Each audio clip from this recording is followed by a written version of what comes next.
두 번째 강연으로 나오실 분은 전 금강구역 환경청장을 역임하셨고 현재 충북 정책자문단 환경산림특과위원장을 맡고 계신 우리 이경용 위원장님을 모시도록 하겠습니다. 박수로 맞이해 주시겠습니다. 네, 반갑습니다. 이경용입니다. 미세먼지 하면 여러분들 어떻게 생각하시는지 모르겠어요. 미세먼지가 우리나라에서 아까 우리 오기출 사장님 이사님께서 2002년도가 이제 기점이 됐다라는 얘기를 하는데 제가 보는 관점에서 훨씬 있습니다. 여러분들이 보시기에 우리가 미세먼지에 대해 언제부터 이렇게 심각하게 느꼈다고 생각하세요? 그러니까 대기 문제 관련해서 저희들 어렸을 적에 제가 84년도에 서울 올라갔는데 그때만 해도 뭐죠? 와이셔츠 입은 거는 이틀을 못 입는다 했습니다. 금방 까매지고 그래가지고 계속 갈아입었거든요. 적어도 요새 그 정도는 아니었습니다. 그죠? 근데 그때 당시에 80년대, 90년대 대기 문제보다는 지금 2000년대, 2010년대와 훨씬 대기 문제를 얘기를 많이 합니다. 더 위압감을 느낄 정도로다. 이게 미세먼지라는 용어 중에서 그렇게 다가오는데 그 왜 그런 차이가 있는지 그 궁금증을 오늘 푸는 그런 자리가 됐으면 하고요. 그러니까 2018년도에 그 환경 관련 키워드를 인터넷에 치면은 나오는 게 미세먼지였습니다. 올해는 제가 보건데 1, 2, 3월 달까지 미세먼지가 심했습니다만은 우리 반기문 전 유엔 사무총장님이 기후변화 국가기후환경회의인가요? 국가기후환경회의 의장을 맡으면서 이상의 미세먼지가 이시에 사라졌어요. 그것도 참 아이러니하긴 한데 어쨌든지 올해는 1, 2, 3월달 심했고 전에는 16년, 17년, 18년은 여름에도 미세먼지 문제를 얘기할 정도로 다 심했었습니다. 그래서 우리나라의 가장 환경 관련해서 가장 큰 키워드는 몇 년간 미세먼지였다 하는 것이고 미세먼지 문제에 대해서 우리 국민들이 느낀 위압감은 아예 재난 수준이다 라고 그렇게 느끼고 있고 얼마 전에 정부에서도 미세먼지는 국가재난으로 관리를 해야 된다라고선 결정을 하고 관리 시행도를 하고 있는 걸로 알고 있습니다. 별로 많이 좋지 않다가 13년도를 기점으로 해서 급속도로다가 미세먼지가 언론에 노출되고 미세먼지 콜센터에 대한 그런 미세먼지에 대한 문의도 급작스럽게 늘어나는 형태를 가지고 있습니다. 그러니까 옛날에 대기 문제, 저희들이 얘기 들었던 대기 문제하고 미세먼지 문제는 형태를 달리해갖고서 나타나고 있습니다. 근데 왜 그렇게 달라지느냐는 건 뒤에 보면 설명하고 2017, 기사 보면 2017년도에는 3월 21일 날에는 우리나라 서울의 미세먼지 농도가 전 세계 도시에서 가장 나쁜 것으로다가 그런 기사도 나온 사례가 있습니다. 왜 왼쪽에 있는 보시기에 왼쪽에 있는 사진이 한강 고수분지 쪽 한강변의 사진입니다. 한강변에 자전거길을 잘 만들어 놨는데 실은 타는 사람이 거의 없습니다. 겨울철에는 텅텅 비어있죠. 오른쪽에 운동장입니다. 3월달인데도 운동장에 뛰어노는 아이들이 없습니다. 이게 올림픽공원 내 빙상장 만들어 놓은 겁니다. 여기 스케이트장을 만들어 놨는데 아이들이 한 명도 없습니다. 그럼 그 사람들 어디로 갔냐? 다 실내로 들어갔습니다. 실내에서 운동하고 아이들도 실내에서 운동. 그러면서 가전제품은 이 공기청정기라든지 여기 있는 뭡니까 빨래 건조기라든지 새로운 형태의 가전제품 수요는 폭발적으로 늘어납니다. 저희들이 환경 문제를 얘기하면서 좋은 일이라고 하는 것이 역으로다가 또 다른 문제를 일으킨다라는 좋은 대표적인 사례가 아닌가라는 생각이 듭니다. 미세먼지를 인해 가지고선 미세먼지에 대한 피해를 줄이겠다고 저희들이 또 다른 가전제품을 생산해서 양산하고 있는 형태죠. 미세먼지를 더 악화시킬 수 있는 구조로 딱 하고 있다는 거죠. 아까 우리 오 이사님께서 말씀하셨듯이 이 사망률과 관련해 가지고서 앞으로 가장 사망에 중요한 요인이 될 것에 대해 갖고선 우시에서 보관 자료입니다. 그 부분이 미세먼지. 2010년도, 2030년도, 2050년도 갈수록 사망에 미치는 영향이 훨씬 큽니다. 나머지 부분, 이쪽 오존이라든지 이 물이라든지 아니면 좀 말라리아 같은 질병과 관련되어 있는 장내 사망자에 미치는 영향은 점점 줄어들고 있습니다. 그러고 인도, 그러니까 실내 공실 문제로 인한 문제도 계속 앞으로는 있을 거라고 보고요. 이렇듯이 앞으로도 아마 미세먼지가 우리 생활에 중요한 영향을 미칠 것이라는 보고서입니다. 여러분들은 미세먼지 문제가 해결되고 있다, 좀 나아지고 있다 그렇게 생각하시나요? 어떻게 생각하세요? 잘 모르겠어요. 시민들은 대부분 다 그렇게 생각하시잖아요, 그죠? 근데 전문가들은 그렇게 얘기하지 않습니다. 통계도 그렇게 얘기하지 않아요. 그러니까 전문가들은 미세먼지 문제가 해결되고 있다고 보고 해결 가능하다고 보고 있는 반면에 우리 일반 시민들은 미세먼지 문제는 점점 악화되고 있고 이게 해결이 되겠냐라는 의구심을 가지고 미세먼지를 바라보고 있습니다. 왜 그런 차이가 나요?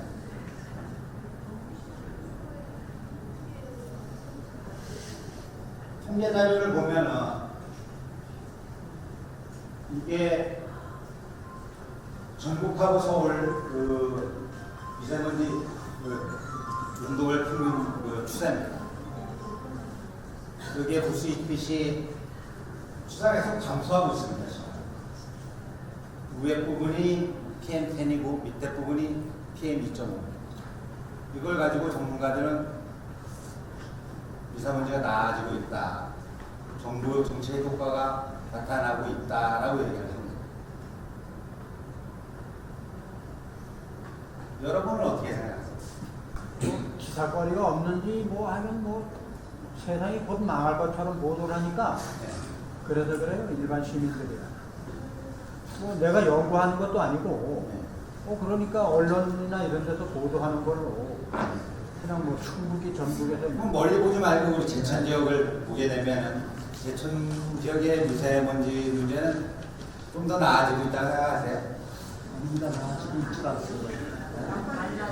예전에 어릴 때 그 봄날 아니면 가을날 하늘 쳐다봤던 것하고 요새 똑같이 봄날 가을날 하늘 쳐다봤을 때 옛날 같은 그런 하늘을 볼 수 있는가?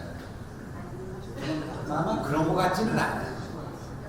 저도 이제 시골 미당에서 컸습니다만은 옛날 같은 봄 가을 하늘을 보기가 쉽지는 어렵다. 여름도 그렇다.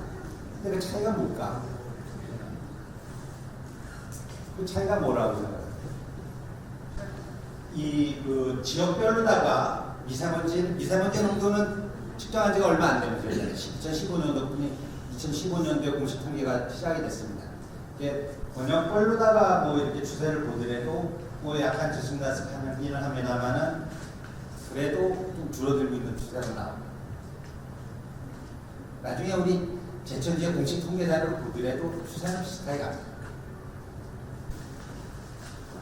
그래서 이거 문제에 대해 가지고선 전문가들이 왜 전문가들이 이 보는 시각하고 일반 시민들이 느끼는 시각에 차이가 날까에 대해 가지고선 설명을 몇 가지를 합니다. 근데 우리나라가 그 미세먼지 농도는 나쁩니다. 이런 상대적인 것에 상대적인 비교에서 우리나라가 나쁜 것이지 옛날보다는 훨씬 좋아지고 있는 추세에 있는 건 맞다 라는 설명을 합니다. 또 하나는 저희들이 이 미세먼지 농도를 나쁨, 좋음, 매우 나쁨 이렇게 기준을 나눠놨는데 그것이 기준을 강화했습니다. 예전에 비해 가지고서 좋은 기준을 30을 30으로 다 강화했죠. 그래놓고 나니까 여기 자료 보듯이 나쁜 날 일수가 대폭 증가합니다. 기준만 바꿔놨습니다. 예전에는 한 15 정도 하는 것이 61로다가 부정적으로 나는 것이죠. 그러니까 아까 우리 말씀하신 것처럼 기준을 강화하니까 나쁜 일수가 훨씬 늘어나고 미세먼지에 대한 얘기하는 날이 훨씬 많아진 것 아니냐. 그러니까 느끼는 것이 그런 것 아니냐라는 얘기를 하는 사람도 있습니다. 일부 뭐 그럴 수도 있다는 생각이 들긴 합니다. 이 하얀 것이 여기 보시면 이제 하얀 것이 그 나쁜 일수가 있는 날, 파란 것이 이 나쁜 일수 번역별로도 나쁜 일수 하나도 없는 날. 보시면은 연도별로다가 이 여름철에 이 기준 바꾸기 전에는 상당히 넓게 확보되어 있습니다. 이 좋은 날짜가 좋은 날짜, 미세먼지가 좋은 날들이. 근데 기준을 이제 바꾸고 나니까 여름에도 뭐 7월이나 8월쯤에 한두 군데 빼놓고는 1년 내내 어딘가에서는 그 미세먼지 농도가 나쁜 날이 어딘가에는 있는 겁니다. 그러니까 1년 내내 어딘가에 우리나라에서 미세먼지가 나쁜 거죠. 이것이 이제 보도를 통해 갖고서 계속 뭔가 뭐 나쁜 것처럼 보이는 것 아니냐라는 그런 식의 그 설명을 하고 있는 것입니다. 연평균 18년도에 연평균 미세먼지 농도 50 충북입니다. 충북이 정부에 가장 나쁜 거지. 이것에 대한 설명을 제대로 하기가 참 어렵습니다. 여기 보시면은 파란 게 좋은 일수고 빨간 게 나쁜 일수입니다. 보시면은 충북이 나쁜 일수가 가장 많습니다. 전북보다는 많습니다. 서울, 인천, 여기보다는 많습니다. 그러면은 충북에 공장이 가장 많아서 이런 문제가 생기느냐라는 거죠. 그렇죠. 그런 거 공장이 가장 많은 건 아니에요. 근데 뭐 여러 가지 이유가 있습니다. 아까 우리 뭐 유사님도 얘기했습니다만 좀 촬영 산맥으로 바꾸고 태백 산맥으로 바뀌는 분지라는 것도 있기는 합니다만 하여튼 여러 가지로다가 원어를 설명할 수 있습니다. 어쨌든 충북이 가장 나쁘다라는 거.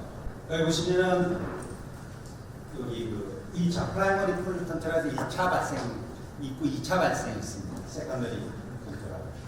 여기 뭐 이 영어로 되어 있긴 합니다만은 공장이라든지 공장, 차, 뭐 이런 공작지, 비행기, 선박 이쪽에서 직접 발생하는 거예요. 차 쪽에서 직접 발생하는 그 미세먼지가 있고 대기상에서 미세먼지로 전환되는 게 많습니다. 근데 이게 정확히 그 퍼센테이지를 알기가 어렵습니다. 그냥 일상적으로 생각하더라도 우리 저희들 생활하는 건 똑같지 않습니까? 공장 가동하는 것도 똑같고 차 타는 것도 똑같은데 어느 날은 미세먼지가 상당히 나쁘고 어느 날은 나쁘지 않습니다.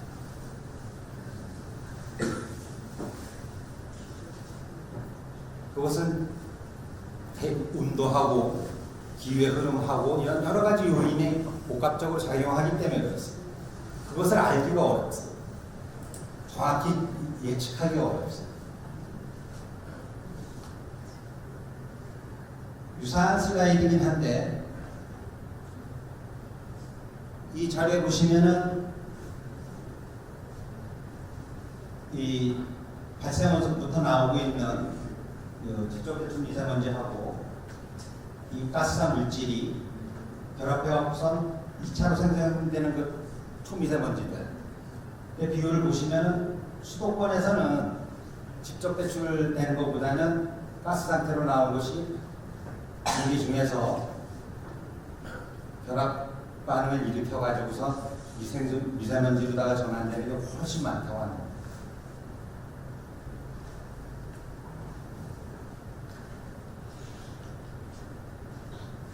그래서 이걸 예측을 할 적에 모델링을 잘 만들어야 되는데 모델링에 미치는 변수가 너무나 많아서 정확하게 알 수가 없다는 것이 저희들의 가장 큰 문제예요. 전문가들 이 미세먼지 대책을 추진하는 데 있어서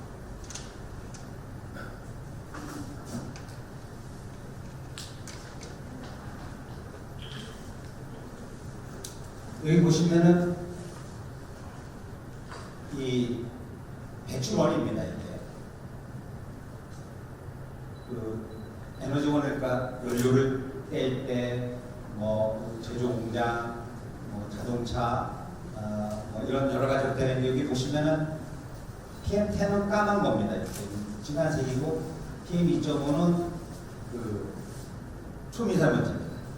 여기 보시면은 연료를 그 때는 기술이 발달하면서 고도로다가 압축해서 연소하는 과정을 거치는 공정들은 대개 발생하는 것이 미세먼지가 많습니다. PM2.5가 많은 거죠. 근데 이쪽에 보시면은 중간 쪽에 보시면은 도로 포장이라든지 건설 현장, 뭐 경작지에서 나오는 일상적인 곳에서 나오는 거는 입자가 큰 PM10이 PM2.5보다 훨씬 많습니다. 이건 상식적인 거겠죠. 그러니까 옛날에 대기 문제가 없었던 게 아니고 옛날에는 입자가 큰 물질들이 훨씬 더 많아요. 검댕이라고 했던 것이 대부분이었다는 것이죠. 그러니까 70년대 이쪽에 그 넥타이 에라가 까매질 정도로다가 눈에 보이는 그런 대기오염 문제는 있었는데 지금의 대기오염 문제는 옛날하고 다른 형태의 대기오염 문제가 있습니다. 기술 발달하면서 좀 더 쪼개고 잘 쪼개진 잘 분해가 된 미세한 가스상의 물질들이 많이 배출되는 그런 형태로 바뀌었다는 거죠. 그리고 대기상으로 나가가지고서 이것이 어느 날에는 미세먼지로 전환이 되고 어느 날에는 바람에 따라가고선 확산이 돼가지고선 미세먼지도 안 바뀌고 그래서 개연성은 언제든지 미세먼지 문제가 생길 수 있는 개연성은 높은데 항상 미세먼지가 발생하는 것은 아니라는 거예요. 그래서 근데 이 알갱이의 크기가 작으면 작을수록 산란 효과는 훨씬 크다 합니다. 빛에 산란되는 게. 그러니까 저희들이 보기에 예전에는 그 날씨가 흐렸다 하더라도 황사가 왔다 하더라도 일정 시간이 지나면 하루가 지나면은 날씨가 금방 깨끗해지는 것을 느낄 수 있었는데 요새는 그냥 뿌연 날이 많습니다. 뿌연 날. 그것은 이 대기 중에 잘게 쪼개진 이 가스상의 물질들이 미세먼지로 전환되는 과정 속에서 빛을 산란하는 효과가 많기 때문에 하늘이 전반적으로다가 뿌옇게 보인다는 것이 아닌가 저는 그렇게 생각합니다. 그래서 예전에 비해 가지고선 통계상으로다가는 이 미세먼지 이 농도가 좋아졌을지 모르겠지만 안에 구성하는 형태가 바뀌면서 저희들이 심리적으로 느끼는 거는 훨씬 더 나쁘게 느껴지는 건 아닌가라는 생각을 가지고 있습니다.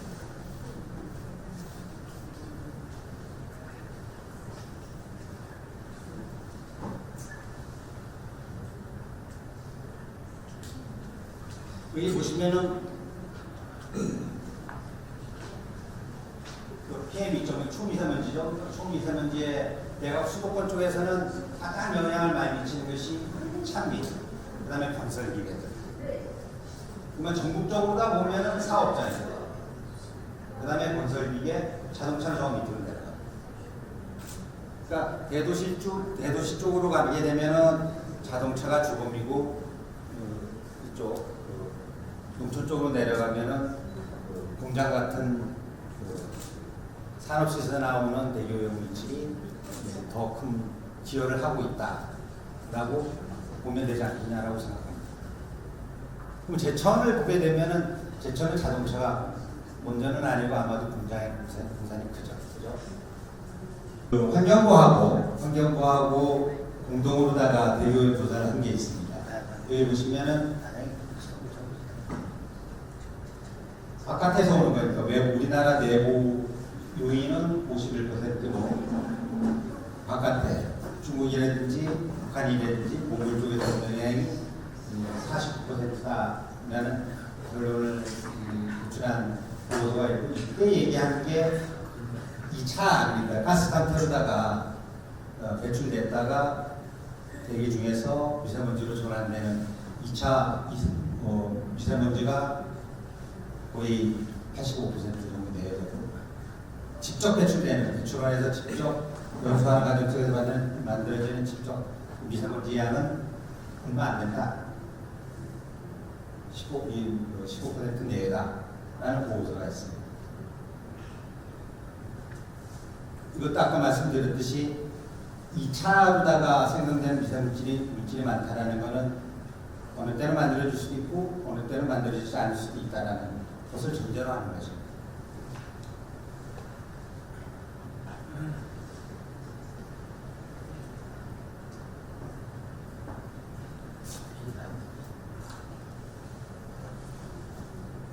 이것은 그 전에 2012년도에 자료인데 여기 때 우리 환경과 산하에 있던 국립환경과학원하고 중국의 과학원하고 같이 해서 그때는 질산염에 대해서만 연구를 했었는데 이 질산염 중에 우리나라에 미치는 영향 중에 한국 자체적으로다가 발생하는 것은 26.8%고 중국이라든지 일본 쪽에서 온 것이 대부분 나머지다라는 연구 결과가 나온 게 있고 환 관련해서는 한국에서 대부분 나오는 거고 중국이나 일본에서 오는 건 요즘입니다. 오염물질별로다가 다르긴 합니다만은 여전히 중국에서 미치는 영향은 크다라는 걸 연구 결과가 있습니다. 또 하나 연구 결과가 뭐가 있냐면은 우리나라 대기오염물질 관측소하고 중국의 관측소하고 상관관계를 분석한 겁니다. 중국에 이렇게 올라가면 우리나라에 이렇게 올라가는 상관관계가 얼마나 상관관계에 있느냐라고 했을 적에 0.5 이상 되니까 두 번에 한 번 정도 이상은 상관관계가 움직인다라고 표시해 놓은 것이 이 까만 색입니다. 0.5 이상이 된 것이 이 까만 동쪽에 중국의 동쪽에 있는 것이 우리나라 관측소하고 거의 상관관계가 가지고 우리나라는 연구 결과 나무를 보더라도 중국에서 오는 영향은 상당히 클 거다. 이것이 계절별로다가 약간씩 다르게 보이는데 1월달 같은 경우에는 까만 글자 찍힌 게 많습니다. 3월달은 더 많아지고요.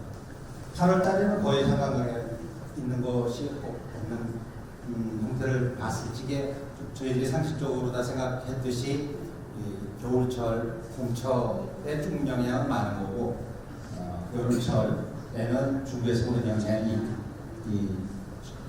얼마 없다, 적다 그런 결과를 보여주고 있는 것입니다. 그래프상으로다 보더라도 16, 15년, 16년, 17년도 외부 영향, 중국의 영향을 연구한 결과가 있고 그 오른쪽 그래프에 보시면은 겨울철 훨씬 많은 영향이 있고 여름철 영향이 적다라는 것. 이것은 중앙일보에서 한번 시간대별로다가 쫓아가면서 한번 연구해서 신문 보도자료에 나온 게 있는데 그것이 베이징입니다. 베이징에서 튀니까 그 다음에 산둥성 쪽에서 칭다오 쪽에서 뛰고 칭다오 뛴 다음에 보니까 저희들 인천 대면도 쪽에서 뛰고 그 다음에 이제 나머지 지역에서 뛴다. 이런 것만 보더라도 시간대별로다가 중국의 오염도의 변화에 따라 우리나라 미세먼지 농도가 같이 움직인다는 것을 보여주는 그런 자료입니다. 이건 그림상으로다 보여주는 건데 맨 왼쪽에 그림에 시간대별로 가면서 어떻게 흐름을 바뀌고 있는 건지 대기 농도가 어떻게 바뀌고 있는지를 그림상으로다가 보여주는 것을 보았을 적에 중국의 영향은 상당히 많다는 것이고 이것은 중국에서는 무슨 소리냐 중국 자체적으로다가 대기통이 투자를 많이 했고 중국에서 대기오염도가 낮아진다는 그런 통계가 있습니다. 그러면서 작년인가 한번 논쟁이 붙은 적이 있습니다. 그러니까 한국의 미세먼지에 대해 가지고서 중국이 원인이 있냐 없냐에 대해 가지고서 논쟁이 붙었을 적에 중국에서 그거는 우리 영향력보다는 한국 자체에서 석탄 발전이라든지 자동차 많은 걸로 인한 것이지 중국의 영향은 없다라는 건 공방이 있었던 사례를 적어드린 것이고 이 대기 관련해서 그럼 이거는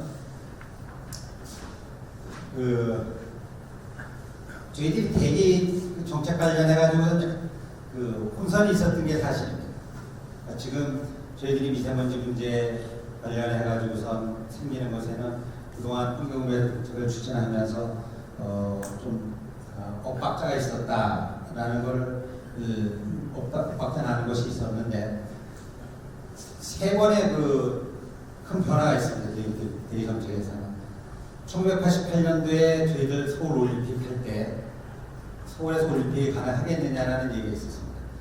2016년도인가요? 베이징에서 올림픽 할 때 베이징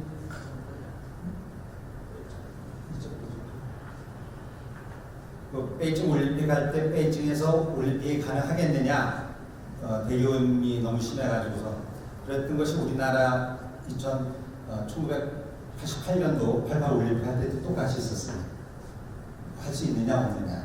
그래서 그때 사용하는 대기 연료라든지 이런 것을 황화명하고 대폭 줄이는 그런 정책을 폈었고 그것이 계기가 돼서 많은 변화가 있었습니다. 대도시 쪽에서는 연료 사용에 대해 가지고서 그 이후에 2002년도에 가면은 수도권 쪽에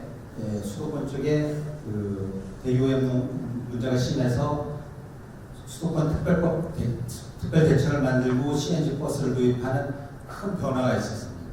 그 이후에는 실은 전통적인 대기오염 문제에 대해서는 약간 등한시했다기보다는 초점이 대기오염 문제보다는 이산화탄소, CO2 문제보다가 시프팅 되면서 그 사이에 한 10여 년 동안에 약간 되게 혼란이 있었다. 혼란이라기보다는 포커스 목표가 대기오염을 줄일 거냐, CO2를 줄일 거냐에 대해 가지고서 두 개를 조화시키지 못한 정책에 불균형이 있었습니다.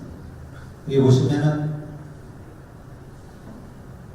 저희들 대도시 내에 대도시에서 대기오염물질 줄이는데 가장 큰 효과를 봤다고 하는 것이 CNG 버스입니다.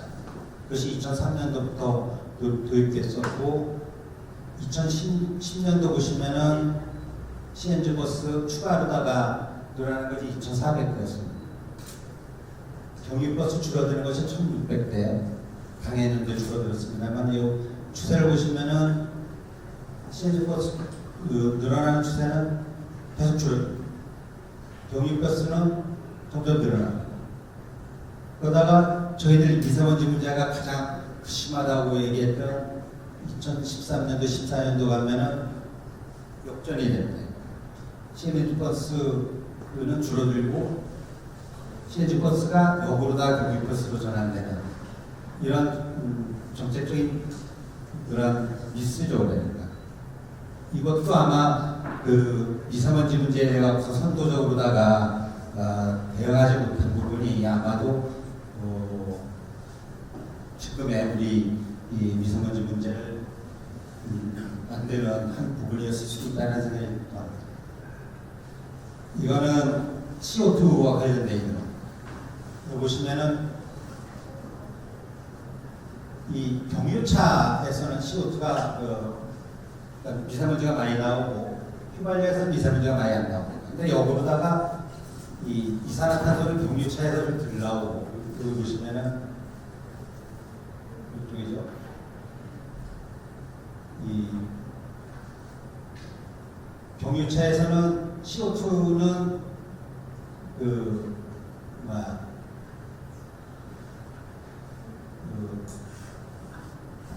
경유차에서 CO2는 덜 나옵니다. 휘발유차보다. 그러면서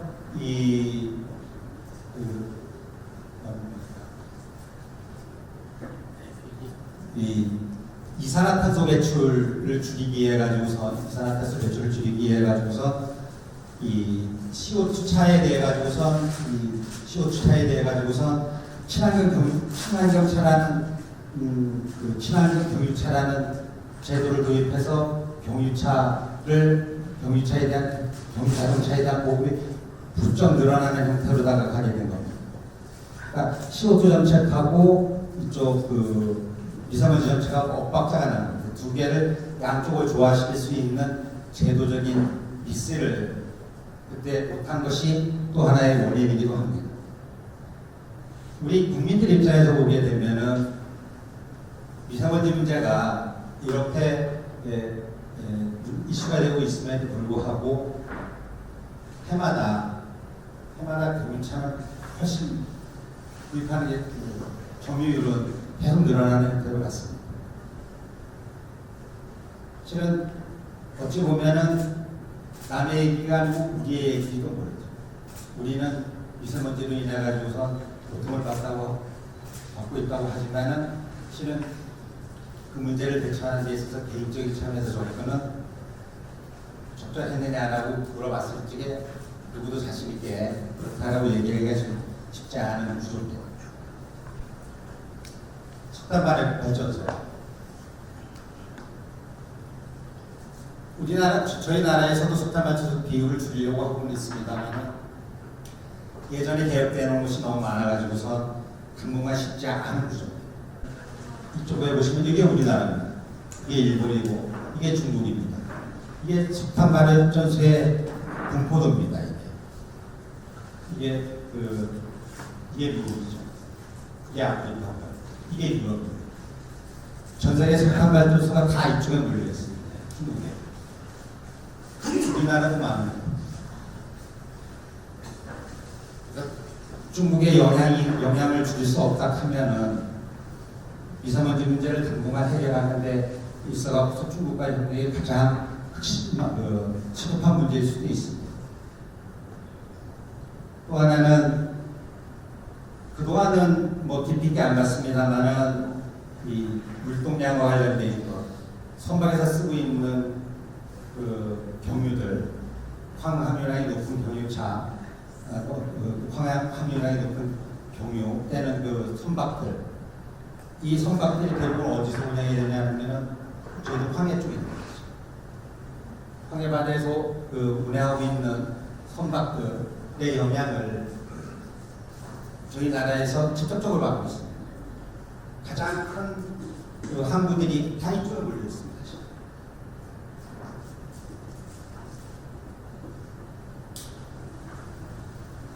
이 문제는 그래서 지금은 작년 재작년부터 해가지고서 정부에서 그동안 CO2 문제하고 전국적인 대기 오염 문제하고 통합적으로 못 보고 있었다는 그런 반성을 하고 새로운 틀을 짜고 있는 겁니다. 새로운 틀을 짜고 있고 그 대책이 뒤에 부분에 나오는 얘기입니다. 네, 그 지역에 가기 전에 저희 아까 질문 주신 거 우리 지역에 대기 오염 문제는 어떻게 봐야 되느냐를 잠깐 말씀드리겠습니다. 충북이 가장 높고 나폴리스도 가장 많은데 그러면은 이쪽 전북하고 제천, 충북하고 제천을 비교했을 때는 어떠냐 하면은 여기 보시면은 이 네모가 매포입니다. 그러니까 제천에는 치료소가 두 군데 있습니다. 매포에 하나 있고 보건소 쪽에 하나 있고 하나는 요 장락동 도서관 쪽에 있습니다.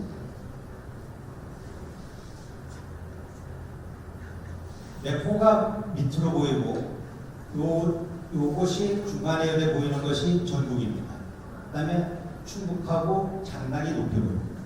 이것이 PM10입니다.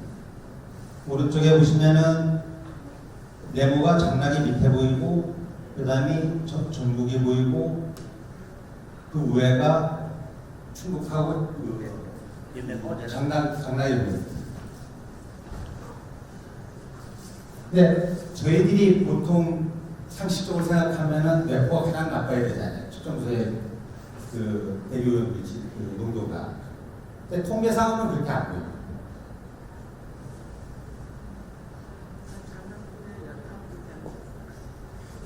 그리고 이 뒤에 부분 자료를 하나 더 보시면은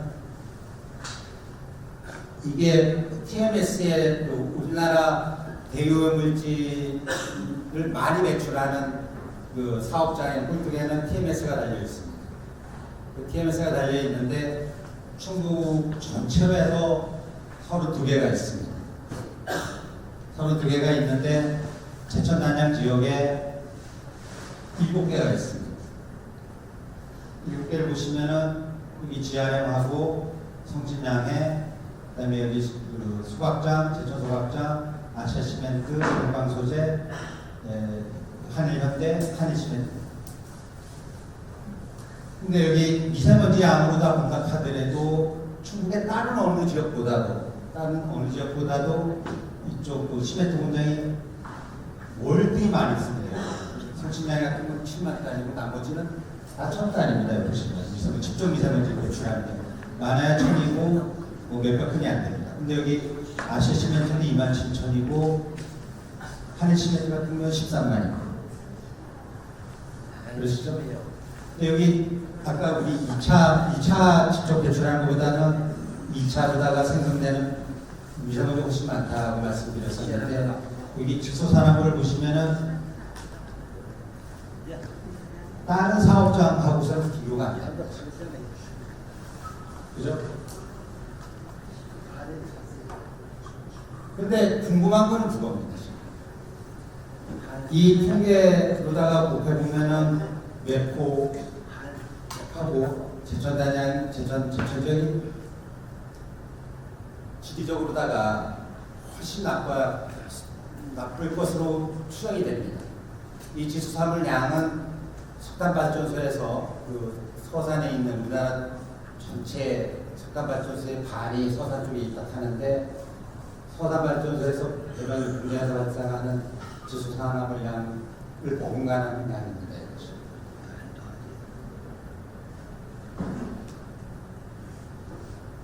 그런데도 아까 말씀드렸듯이 이 도표에서 측정소에서 나오는 것은 그렇게 앞으로 높아 보이지 않는다는 것. 이 문제는 좀 연구를 하고 원인을 밝혀내야만 되지 않겠냐는 생각입니다. 그래서 설명을 할 적에 보통 외국은 매포보다 장락이 훨씬 나쁘냐 이 약국을 비교했을 때 그건 아마도 확산을 올 건데 상식적으로 생각했을 적에 굴뚝으로 올라간 것이 떨어지기보다는 확산되면서 바깥으로 가는데 그래서 저는 더 많은 영향을 미칠 수 있는 것 아니냐라는 추정은 그런 추정은 들기는 합니다. 근데 그것만으로 설명하기에는 이 우리가 가지고 있는 통계가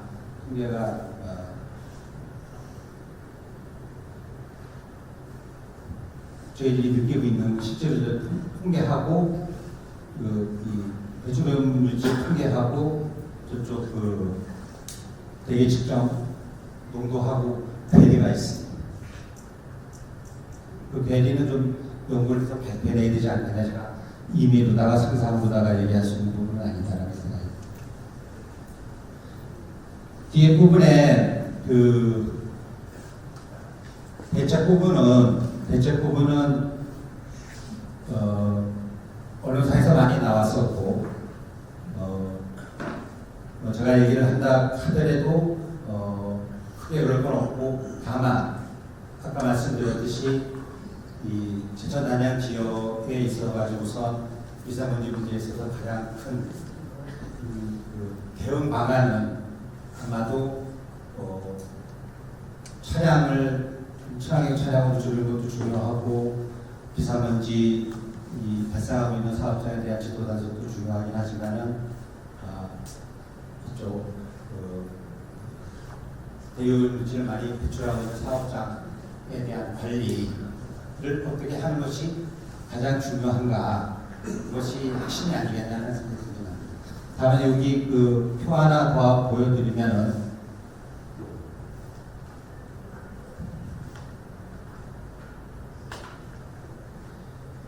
이것이 작년에 대기오염 물질 배출용 기준 강화하면서 내년도 1월 1일부터 시행되는 개정안입니다. 여기 보시면은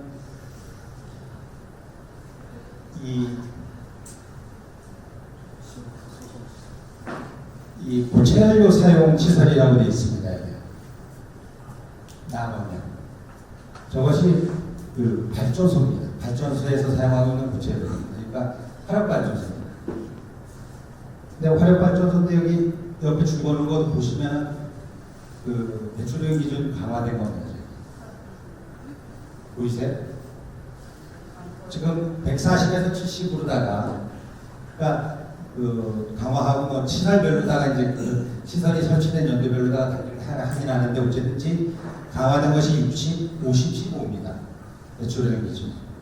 근데 여기 그 밑에 시멘트 소성 시설이 있습니다. 여기 보면은 강화해도 270, 200, 그 다음에 80.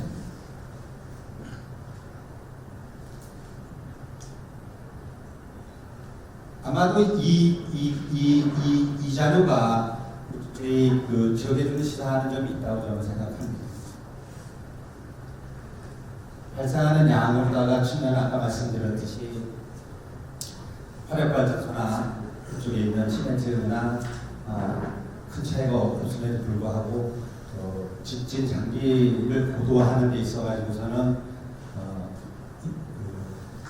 이쪽 지역에서는 노력을 더한 것이 아닌가라는 생각이 들고 이 부분에 대해서는 우리 지역에 계신 분들이 좀 더 지혜를 모아야 되지 않을까.